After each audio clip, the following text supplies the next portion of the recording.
My brothers and sisters, I suspect that if you've been watching the news or listening to the news, you might think that we're in a period of great darkness, and I feel that. My heart breaks. The Archbishop of St. Paul, Minneapolis speaks to the faithful after the shooting death of yet another Minneapolis citizen at the hands of federal Customs and Border Patrol officers. Archbishop Bernard Hebda, but one of many Catholic leaders around the country and the globe, expressing alarm at the strong-armed and violent turn immigration enforcement has taken on the streets of America. Welcome to EWTN News in Depth. I'm Catherine Hadro. After the death of Minneapolis ICU nurse Alex Pretti and the unrest both before and after his killing, Archbishop Paul Coakley, president of the U.S. Conference of Catholic Bishops, expressed his deep concern in his statement this week, saying the current climate of fear and polarization that disregards human dignity does not meet the standards set by Christ. In a step towards healing, he's called for bishops and priests across the U.S. to offer a holy hour of peace. Catholic faith leaders are now among the country's strongest voices for calm as the White House faces growing backlash over its immigration strategy. A quiet and somber mood on Nicollet Avenue in Minneapolis much of this week. A makeshift memorial covered with flowers, candles, and posters marks the spot where 37-year-old Alex Jeffrey Pretti, a U.S. citizen and ICU nurse at the local Veterans Affairs Hospital, was fatally shot by Customs and Border Protection agents last Saturday. At around 9 a.m., Pretti appeared to try to get between federal agents and two women bystanders they'd shoved to the ground. A DHS report now states that two federal agents pulled their weapons and shot Pretti. He was declared dead on the scene. It's been alarming to me that we've had shooting, and then another shooting, and then another shooting, and nothing's changed. Anti-ICE protests have erupted across the country in response to the shooting. Since December, more than 3,000 federal agents have been deployed to Minnesota under what is called Operation Metro Surge, the latest of Trump's immigration crackdown in America's largest cities. Pretti's death comes just weeks after federal agents shot another U.S. citizen, mother of three, Renee Good. Pretti's father told the Associated Press the killing of Good inspired Pretti to participate in the demonstrations. This looks like a situation where an individual arrived at this scene to inflict maximum damage on individuals and to kill law enforcement. The administration has faced scrutiny for its hardline immigration enforcement actions in Minnesota, an effort largely led by Department of Homeland Security Secretary Kristi Noem and Customs and Border Patrol Commander Gregory Bovino. But the administration has come under harsher scrutiny this week for initially calling Pretti a, quote, domestic terrorist and claiming he attacked the officers. Noem said he was brandishing a gun. A 9mm gun and two loaded magazines were recovered from Pretti, a lawful gun owner with a permit to carry. But video evidence and an initial federal review indicate he did not unholster it. A growing number of Republican lawmakers have questioned the administration's handling of the shooting, some joining Democrats and calling for Noem's impeachment. She has taken this administration into the ground on an issue that we should own. We should own the issue of border security and immigration, but they have destroyed that for Republicans. Something that got the president elected, they have destroyed it through their incompetence. Though he first blamed Minnesota's Democratic leadership for the shooting, Trump held what he said was a productive call with Governor Tim Walz, where they, quote, seemed to be on a similar wavelength. And the president removed Bovino from Minnesota and sent his border czar, Tom Homan, to take over. During a press conference in Minneapolis on Thursday, Homan said the immigration enforcement will continue, but the efforts will be targeted. What we've done for decades. When we hit the streets, we know exactly who we're looking for. Good idea where we may find them. Amid those signs of de-escalation, Catholic leaders across the country and world have voiced concern over the fear and uncertainty over immigration enforcement action. Auxiliary Bishop Kevin Kenney of the Archdiocese of St. Paul in Minneapolis told EWTN News the mood is still tense in Minneapolis. We're coming together to help and support one another to love our neighbor, as Jesus says, and to continue to work towards peace and justice and the dignity that Catholic social teaching teaches us of human life. Archbishop Bernard Hebda offered a votive mass for the preservation of peace last Sunday and encouraged all Catholics in the Twin Cities to join him in praying for Pretti and his family. And yet we know, brothers and sisters, that it's precisely into that darkness that Jesus comes to bring hope. That's what brings us here on that cold afternoon. It's because we know that on our own, we can't fix this situation, but that it's only the light of Christ. The Vatican even weighed in on the tension in Minneapolis. Vatican Secretary of State Cardinal Pierre said the Holy See's position is always to avoid any kind of violence, obviously, and therefore we cannot accept episodes of this kind. The difficulties, the problems, the contradictions are resolved in other ways. La pace si costruisce nel rispetto dei popoli. During his Sunday Angelus, Pope Leo invited the faithful to pray for an end to conflict around the world, saying that peace is built on respect for people. While he did not mention Minneapolis, that call to peace inspired the head of the U.S. Conference of Catholic Bishops to issue his own message of unity. In a statement this week, Archbishop Paul Coakley wrote, "It is with this in mind that I prayerfully urge calm, restraint, and respect for human life in Minneapolis and all those places where peace is threatened. As a nation, we must come together in dialogue, turning away from dehumanizing rhetoric and acts which threaten human life." Other bishops from New Jersey to Arkansas to Washington have spoken out against the immigration enforcement and the heated rhetoric it's caused. Archbishop Jose Gomez, whose Archdiocese of Los Angeles was the first epicenter of the White House's intensified immigration enforcement, wrote this week in his archdiocese's newspaper that America, quote, cannot go on like this. In the wake of last weekend's tragedy, I hope all sides in this conflict, federal authorities, city and state officials, and those protesting the enforcement actions, will take a step back in the interests of the common good. We are caught in a dangerous pattern of angry rhetoric, provocations, and violence. It needs to stop. Above all, these shepherds call for prayer and dialogue. And to be able to see the gift of our relationship with brothers and sisters in the church, in the diocese, and to walk with them during these times, to be able to uplift the good that can come from situations like this, but to mourn the loss as well. On Friday, Deputy Attorney General Todd Blanche announced the Justice Department has opened a civil rights probe into the death of Alex Pretti. And in another update, Homeland Security said it would hand over the shooting investigation to the FBI. Critics had said the earlier decision to leave the investigation with DHS meant that the department would have been investigating itself. The controversy in Minnesota has threatened to send the U.S. government into a partial shutdown. Democratic senators and some Republicans want to separate out funding for the Department of Homeland Security from the rest of a major spending package. They are calling for the department to follow new guidelines in its immigration crackdown. Let's just get rid of the rogue activity. Let's move ICE back to where they identified themselves. They weren't traveling in roving bands without warrants. Some of the traditional protocols that they operated under literally for years and years. I don't think the Democrats can propose anything unless it looks like they are gutting Homeland Security and ICE like a fish, and that's not something that the Republicans are going to vote for. The House must approve a Senate decision, and members are not back in session until next week. Agencies impacted by what appears to be a short-term shutdown include the Departments of Defense and Health and Human Services. But ICE remains funded through a domestic policy package passed last summer. In his call for a holy hour of peace, Archbishop Coakley reflected on how the violence, injustice, and social unrest seen in our nation this week might lead to feelings of powerlessness. But he emphasized our prayer, our faith, and our acts of charity do matter. He encouraged all faithful to take part in this holy hour and to pray for healing and renewal, confident that, quote, God hears the cry of his people and remains close to all those who seek him.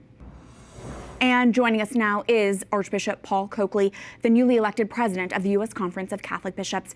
Your Excellency, thank you for joining us. Can you reflect on this moment that we are in right now as a nation and why you felt prompted to call on U.S. bishops and priests to hold a holy hour for peace? Well, I think I'm not sure it's an unprecedented moment, but I think it's a moment that has gotten the attention of our nation and indeed of our world. I think as we see the unrest taking place in our cities, particularly in Minneapolis, and the violent outbreak. So I think in view of the anger, the violent reactions that are taking place, we felt prompted to try to change the tone of the conversations and call people not necessarily to avoid any kind of public witness, but really to call people to give witness by prayer, bringing our concerns, our needs, the needs of the suffering, the needs of the immigrants, the needs of our law enforcement officials, bringing it all to the Lord in the Holy Eucharist. To ask God's grace and God's presence, God's courage, God's guidance as we address very, very difficult and challenging situations on the ground. God's guidance is certainly needed right now. And as you know, there were multiple news reports back in the fall about ICE preventing clergy from bringing Holy Communion to detained migrants. Now, with what's going on in Minneapolis, debates over immigration enforcement tactics continue to rage on. Your Excellency, how much of a priority is it for the U.S. bishops to address the growing debate over specific ICE enforcement strategies? Is this the top issue facing the U.S. Church right now? Well, it's an issue that we simply can't avoid because it's impacting so many of our people, both migrants, immigrants, but as well as law enforcement and just the people that are wondering, questioning in their own hearts and their own minds, what is the proper and appropriate response for Catholics, for Christians, for people of goodwill in the face of a nearly unprecedented situation. So I think it's a high priority, I think, for all of us, as was evident by the special message that we issued back in November at our fall assembly. So I think that was a message that was passed nearly unanimously by the U.S. bishops. So it's a very, very high priority for us. Right, and that was the first special message in about 12 years from the U.S. bishop. So that is significant. That's right. Do you have a sense of whether the situation in Minneapolis is on Pope Leo's radar?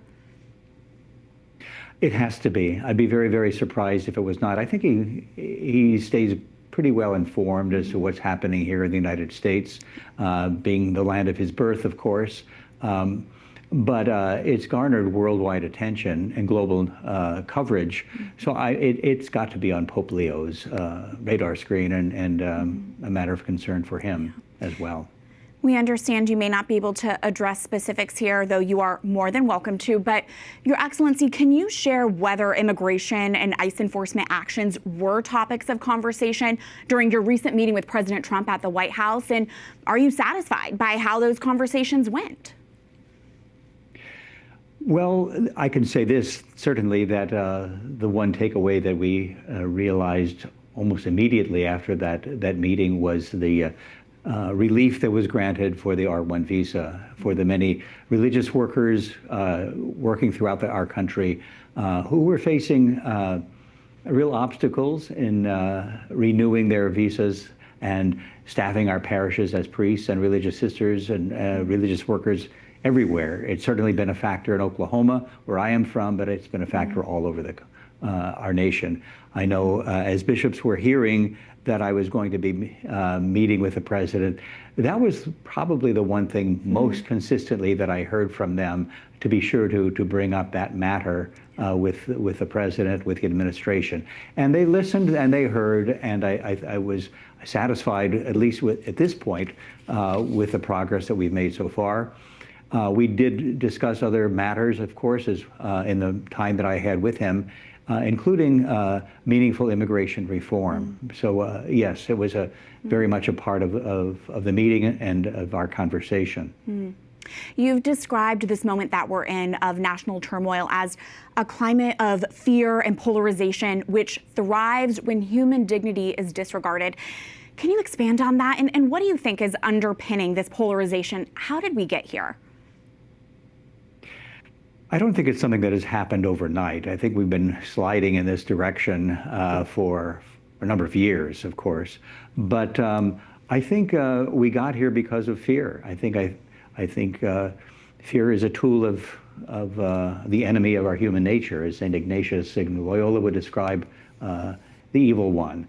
I think he plays upon our fears, and this is a way in which he's playing upon the fear that's so rampant in our nation to turn to inappropriate means, to disregard, disrespect our brothers and sisters, to treat them as other, to treat them as the enemy, not realizing, not recognizing that the real enemy is not necessarily brothers and sisters of flesh and blood, but the real enemy is the evil one who is trying to turn us against one another, to be blind to the dignity of our brothers and sisters and their God-given dignity, created as image and likeness. Well, on that note, finally, do you have a parting word for our audience, especially those who might feel fatigued by the national unrest right now?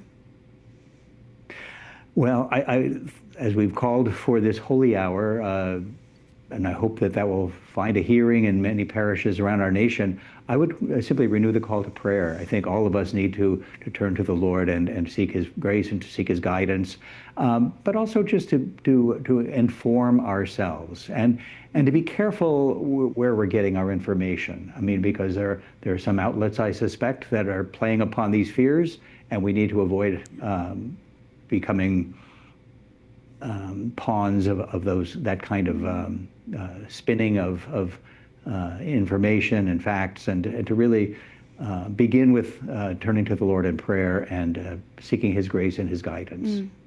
That's a great reminder. Archbishop Paul Coakley, thank you so much for taking the time to join us this week. Thank you very much for the opportunity. God bless you. Thanks. In the wake of another deadly shooting at the hands of federal agents in their community, priests in the Twin Cities quickly addressed the sadness, frustration, and fear of their parishioners. One pastor in St. Paul spoke candidly during his Sunday homily. I'm tired. I don't know about you, church, but I am tired.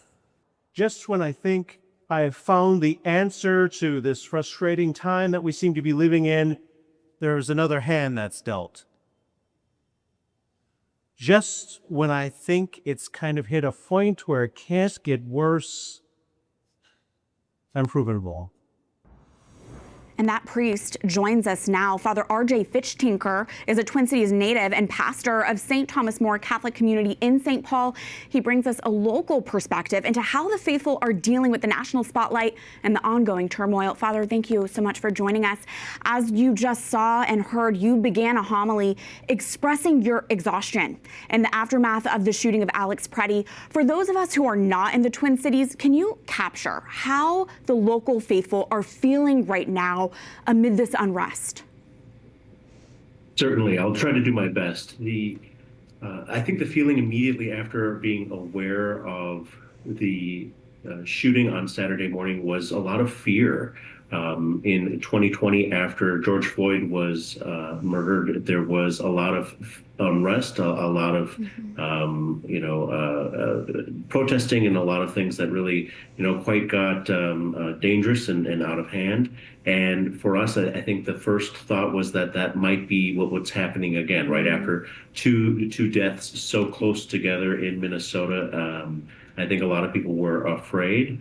I think there's also this pervasive tiredness, this pervasive frustration around, our community not feeling like we have our own agency, our own ability to be able to respond to the various needs and the various things that are going on without sort of this excited and I don't mean that in a positive sense, but this frustrating presence of ICE, this frustrating presence of people who seem to be behaving in ways that are inhuman or at least don't recognize the humanity or the dignity of those who, are brothers and sisters who are immigrants in this country. And I would be remiss if I didn't mention that the Annunciation school shooting in Minneapolis was only about 5 months ago. So the local Catholic community, absolutely. You've been through a lot, your faith community. So we do just continue to keep the faithful there in prayer. Father, when there is a political flashpoint, such as the killing of Alex Pretti, and there are debates over immigration enforcement, people can instinctively cling to their politics.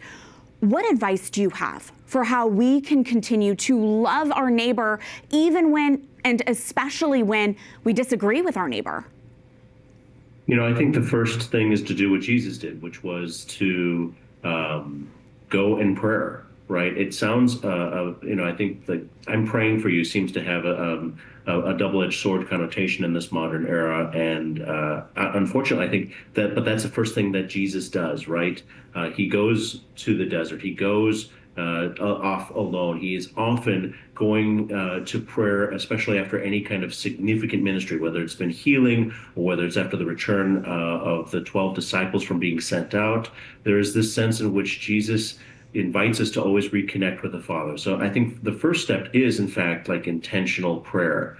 And then the second is to divorce people from actions. And that can be really difficult, but that sense in which we recognize, we can judge unjust actions, right? The killing of somebody, regardless of their status, by law enforcement is, I think, always something that we have to look at with a sense that that's not the desired outcome that we want, right? We want something that is, part of, I think, a justice system that in the ideal, that the justice system will work and that we can participate in that. But when people are killed long before that process can even begin, I think we can say, okay, that action is wrong. But the people behind that, I think that we have to recognize, okay, when we begin to become emotionally invested in our own opinions, I think we can create more division than actually being able to have reasonable, difficult, and hard conversations. I mentioned in the homily that I think social media makes it all too easy to unfriend someone when I don't like what you have to say, to be able to isolate myself from other people's opinions. And the reality is our world is complicated, and that art of having hard and difficult conversations is something that I think we need to rediscover. That's a great reminder. Finally, Father, we just spoke with Archbishop Coakley, president of the U.S. Bishops' Conference, about his recent call for bishops and priests to host a holy hour for peace amid ongoing unrest. What are your thoughts on that response, and do you foresee yourself taking that on? Absolutely. I mean, already our community has had a peaceful presence during the afternoons in the week of people just coming together to pray and to sort of orient their hearts towards prayer and to ask for God's presence and to peace to be the number one response of our community. I also think that it follows the model of Jesus, right? What does Jesus do in crisis? Obviously, he heals. I mean, I think of his moments at the tomb with his friend Lazarus. He stops before he opens the tomb and says, Father, I know you always hear me, but I do this for your benefit and for the people hearing me. And I think that that's an important reminder that we too, before any action, need to stop and address the Father, address the Lord, and be present. And I don't know of a better way of addressing the Lord in prayer than in adoration, in peace, and in prayer, in the beautiful silence that adoration and benediction can give. Well said, Father. Thank you for your perspective. And again, be reassured for our prayers for your community. Thank you. Thank you very much. There is much more ahead on this edition of EWTN News in Depth. Stay right there. And I would like to be part of that group of leaders who help to bring back higher education to its original roots. With his Catholic faith as his guide, we travel to Dartmouth College in New Hampshire to meet the Ivy League scholar who wants to reform higher education. Let's be honest, it's been very beautiful years, difficult years, may I say. These years have been full of tensions at times. Reflections on 10 years in America. We go on the record with Papal Nuncio Cardinal Christophe Pierre. I think it's a really good way to kind of, showcase Stephen and his faith and just how much he enjoyed, all of these parishes. And we'll tell you about a special pilgrimage designed especially for a young man with autism. EWTN News in Depth is coming right back.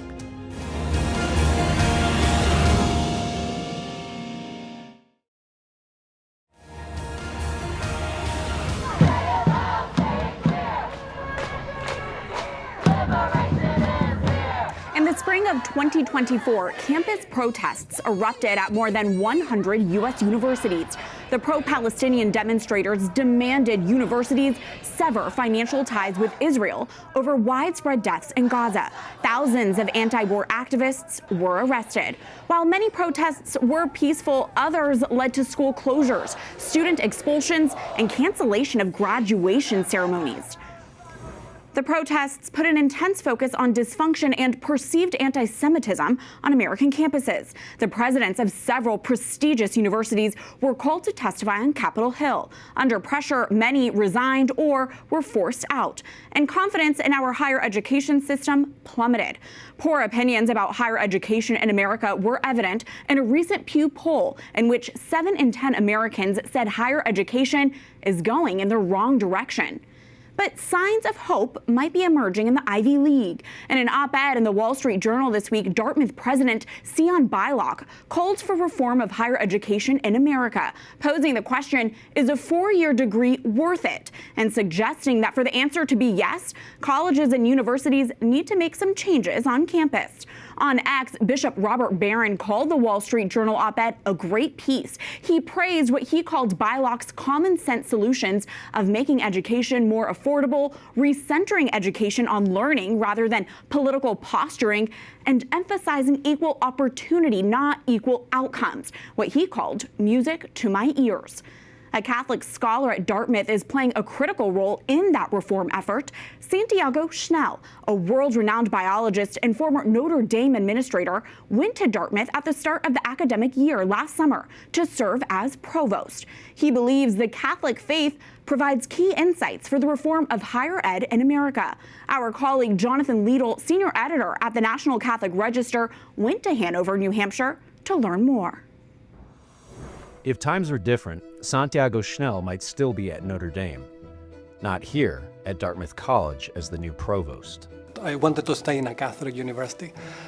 I felt the moral obligation of leaving Notre Dame and serving on an Ivy to protect higher education. Not just to protect higher ed, but also to reform it. In recent years, higher education has been engulfed in crisis. Some high-profile universities have become epicenters of activism and unrest, while ideological biases among many higher ed leaders have scandalized the nation. The Trump administration has cut off billions of dollars in federal funding to Ivy League and other universities in an effort to curb so-called woke culture, DEI initiatives, and anti-Semitism.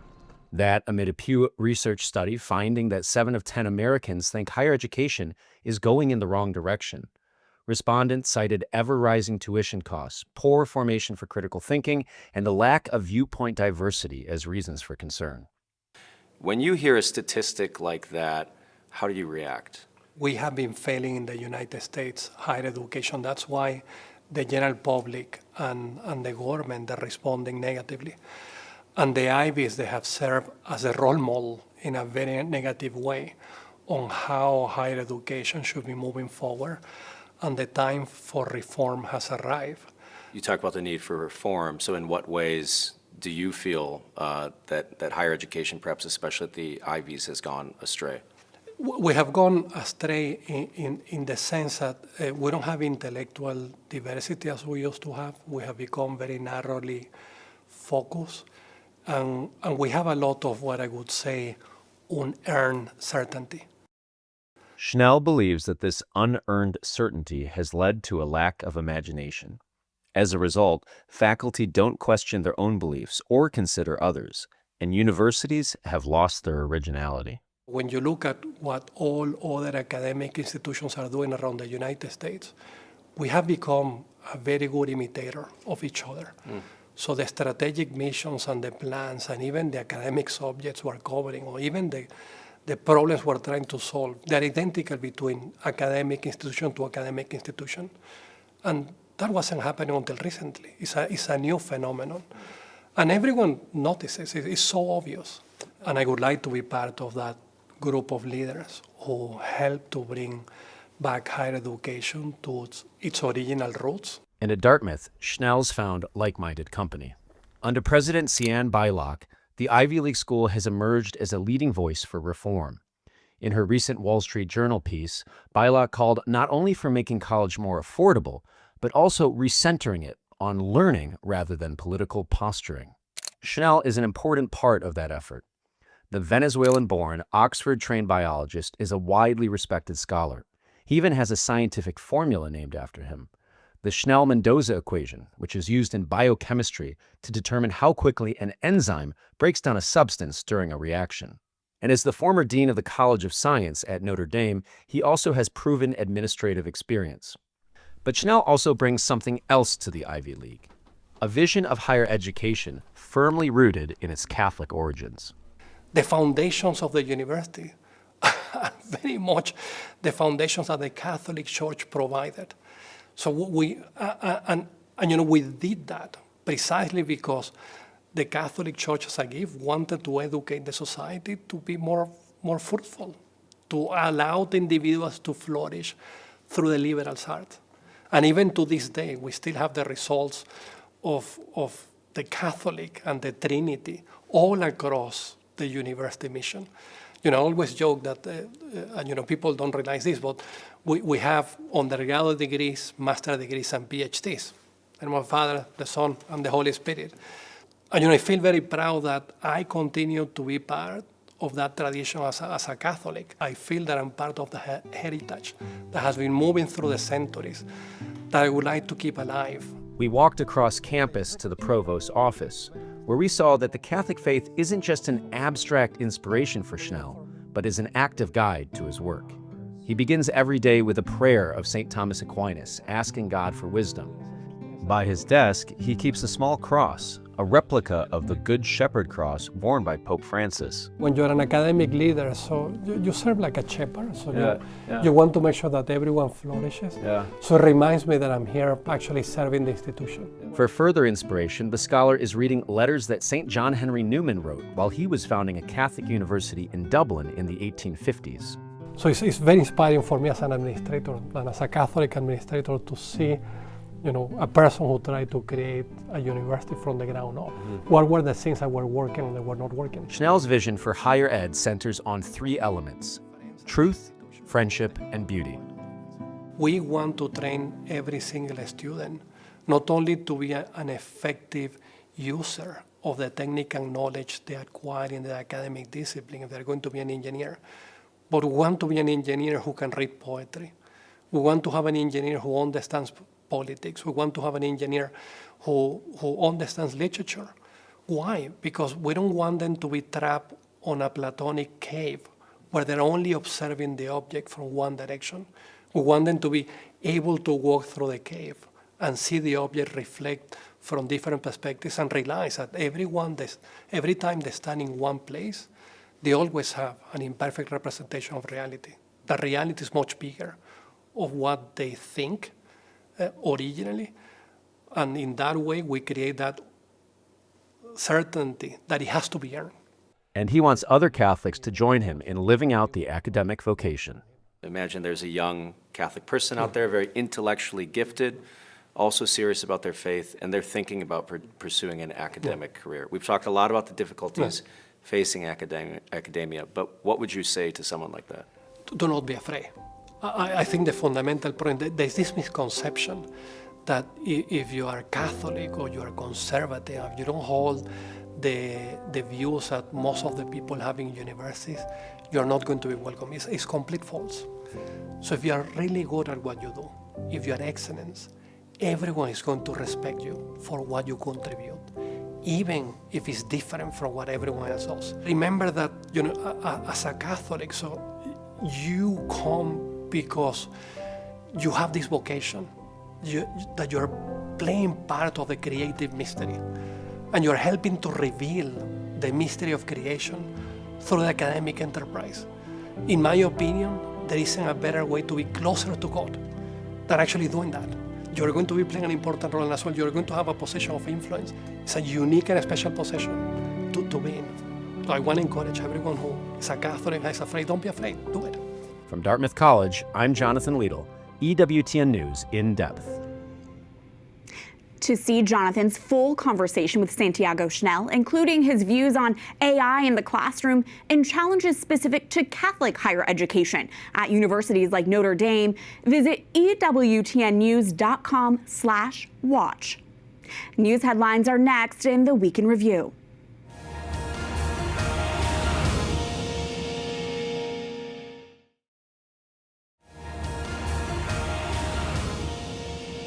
The return of the body of the final Israeli hostage in Gaza tops the Week in Review. Ron Gavili's transfer to Israel marks the end of a years-long emotional battle to bring home all 251 Israelis taken hostage during the October 7th attack in 2023. Gavili, a 24-year-old police officer, was buried on Wednesday. During his funeral, his father and brother recited the prayer for the dead, and mourners sang the Israeli national anthem.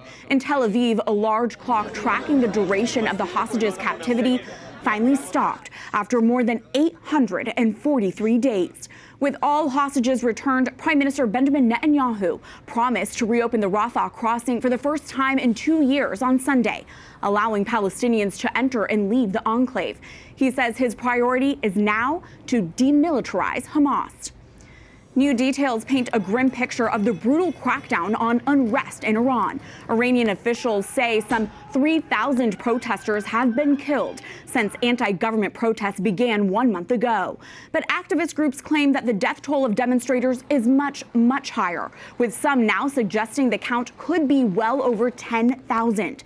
An internet blackout makes it nearly impossible to track just how devastating the crackdown has been. The widespread protests began in response to Iran's currency plummeting in value. This week, it fell to a record low.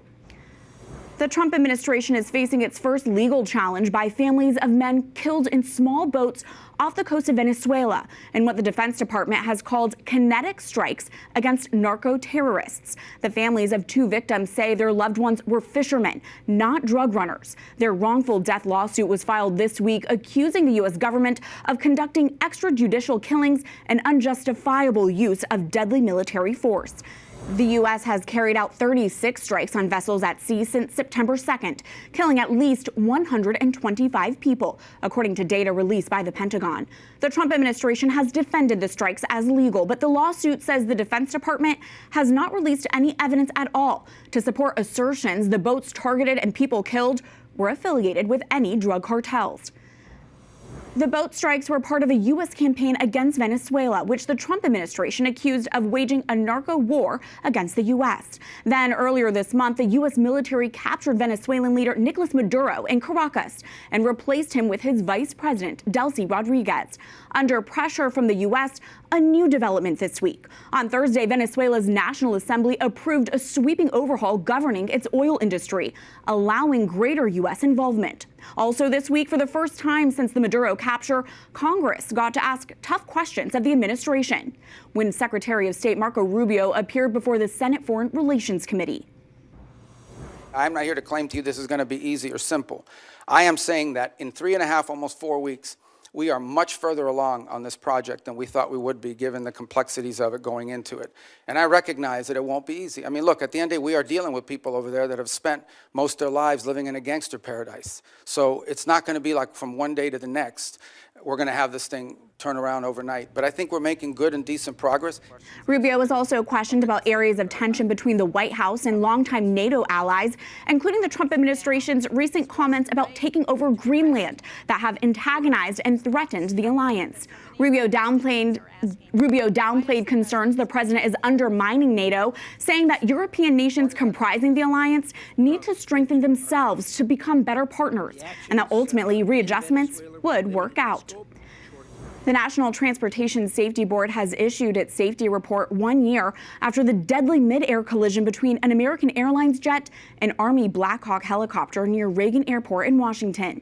67 people died when the plane and chopper plunged into the icy Potomac River. The safety board released these simulated views from the cockpits of both the jet and the chopper. Neither pilot could see the other's aircraft until split moments before they collided. The NTSB cited no one single cause of the crash, but rather numerous systematic failures, including years-long concerns about a helicopter route so close to congested commercial airspace. How is it that no one, absolutely no one, in the FAA did the work to figure out there was only 75 feet, at best, 75 feet of vertical separation between a helicopter on Route 4 and an airplane landing on runway 33. This NTSB photo of the recovered wreckage shows where the chopper's main rotor collided with the underside of the jet's left wing. The NTSB safety recommendations include limiting landings on runways that overlap with chopper routes and rerouting Army operations away from Reagan National Airport. A happy milestone of note now regarding the Vatican's representative to the U.S. Cardinal Christophe Pierre turned 80 years old this week. This marks his theoretical time of retirement from official duties, meaning his nearly decade-long stretch as Apostolic Nuncio to the U.S. is coming to an end. A large part of his latest diplomatic assignment consisted of overseeing the episcopal appointments across the United States. But Cardinal Pierre's time in the U.S. was marked by profound division in our country, including the COVID-19 pandemic and nationwide protests. As the Pope's U.S. representative, Cardinal Pierre's agenda was full, from attending Capitol Hill hearings in Washington, D.C., to promoting the late Pope Francis's emphasis on synodality to the U.S. bishops. He helped the faithful foster devotion to the Eucharist as part of the National Eucharistic Pilgrimage and at the U.S.'s 10th National Eucharistic Congress in Indianapolis. Cardinal Pierre traveled and spoke at many Catholic events and conferences in his role as Apostolic Nuncio, including at the New York Encounter. Cardinal Pierre has served as papal nuncio here in the U.S. under 2 different popes and 3 different presidential terms. The French prelate has had to navigate church diplomacy in a way where he guards against being political and remains pastoral. He recently joined me to reflect on his time in the U.S. with this on-the-record interview. Cardinal Christophe Pierre, thank you so much for taking the time to speak with us. Very happy to be with you. In your role as papal nuncio in the United States during the Francis pontificate, you did accompany the U.S. bishops through some moments of tensions, you could say, between the Vatican and the USCCB. Do you foresee those tensions diminishing with our new pope, or are you already starting to see that now that we have this U.S.-born pope? Well, this is a difficult question. You know, we have to be very careful when we speak about the tensions between the Holy Father and the bishops. You know, I think the tensions are normal. You know, we are not in a war. I've never seen a kind of war. Sometimes, you know, some people have said the bishops in the United States are at war with the Holy Father. This is not true. You know? I think. You know, I've been 10 years here, and I've been working in 9 countries. You know, for the last 50 years. I would not say that the American bishop is at war with the Holy See or with the Pope. You know, at times, you know, the Bishops' Conference is nearly 200 dioceses, 300 bishops, active bishops. We don't, and with all these retired bishops. So, you know, we have to organize ourselves, we have to work together. At times it's difficult, you know, to understand each other and also to understand, you know, the leadership of the Pope. And, you know, may I say, and that has been my experience, you know, I worked with Pope Francis a number of years since he became a Pope. And for me, Pope Francis has been a magnificent leader. And the reason of my admiration is that his intuitions, his capacity to discern where we are in today's world and to give orientations and directions for how to evangelize the world. So for that reason, being the world what it is, a very difficult one, precisely with the difficulty to transmit, Pope Francis has provoked us all the time.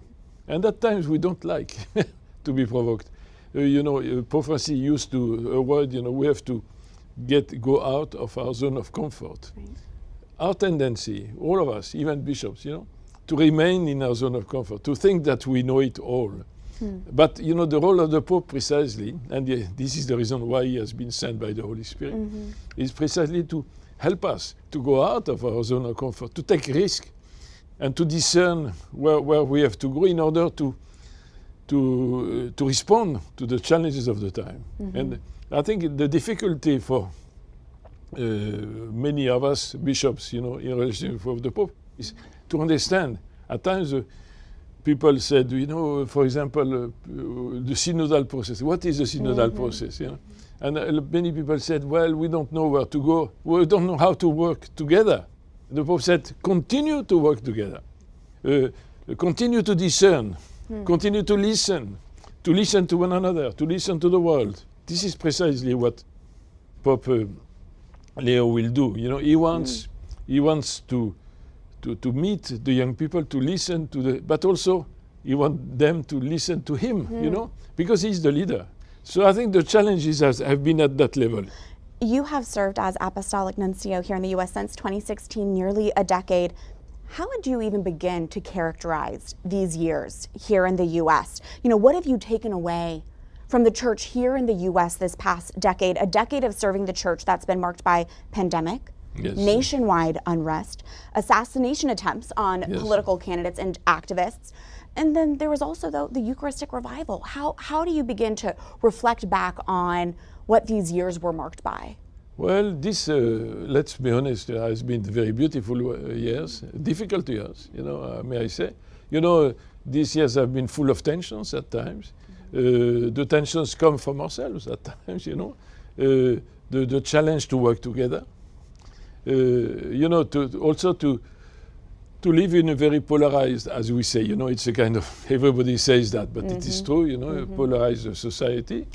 And to remain faithful to the mission of the church, And the mission of the church is precisely not to reproduce in our church the polarization of the society, but to be a kind of place where we can heal, and help the people to rediscover a kind of unity, which should never be an artificial kind of unity, because,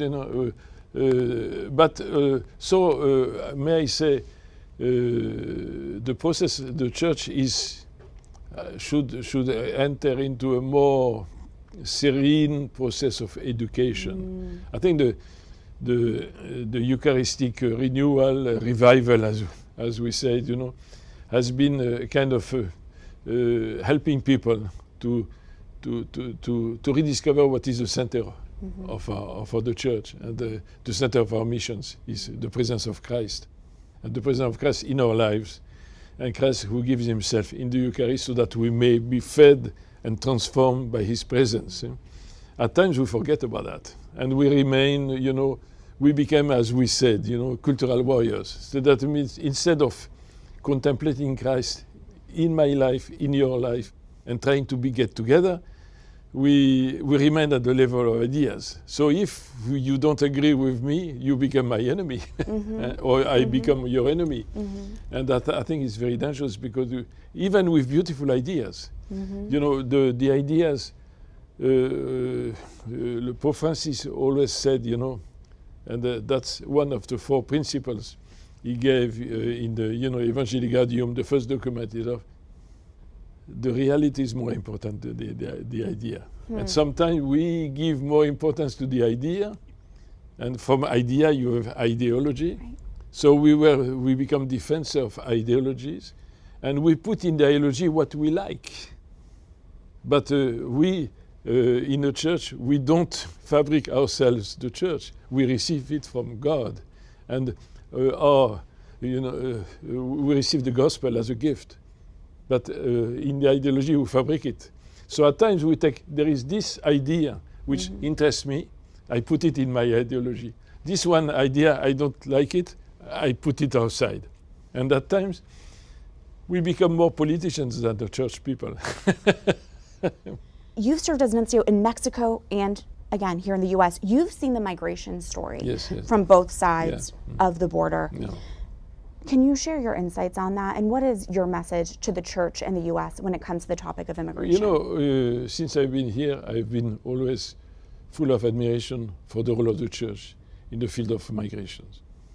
And I think it continues, you know. And in this, I've not seen any division, you know. In the church, the bishops are together. And I'm very proud of this church, you know. I think, you know, we should not be afraid, you know, to speak up when it is necessary. Because, you know, we are part of the society, you know. And a society should allow the people to speak up, you know. The question, migration is one of the issues, which is very, very strong one. So it has to be resolved. You know, at times, problems arise because the questions have never been resolved properly. And the role of the politicians is precisely to resolve the problems. Otherwise, they are useless. If they don't resolve the problem, they create problems. And I think, and we, the church is, you know, the church is made of citizens. And by the way, don't forget that, you know, the Catholic are about 80 million people in the United States, and 40% are recently come from the migrations, particularly from South America. So, you know, should we abandon these people or not? They are human beings, by the way, and the center of our message is the value of the human person. Cardinal Christophe Pierre, thank you so much for being with us today. Thank you. Cardinal Pierre tells me when looking back at his time in the U.S., he greatly admires the dedication and enthusiasm of both the Catholic bishops and the faithful here. A happy 80th birthday to His Eminence. He would always just be drawn to the Divine Mercy image of Jesus. He's like, there's my friend Jesus. Next, a Catholic family creates its own journey, a pilgrimage of sorts, to help their son with disabilities fully embrace the faith. We'll be right back.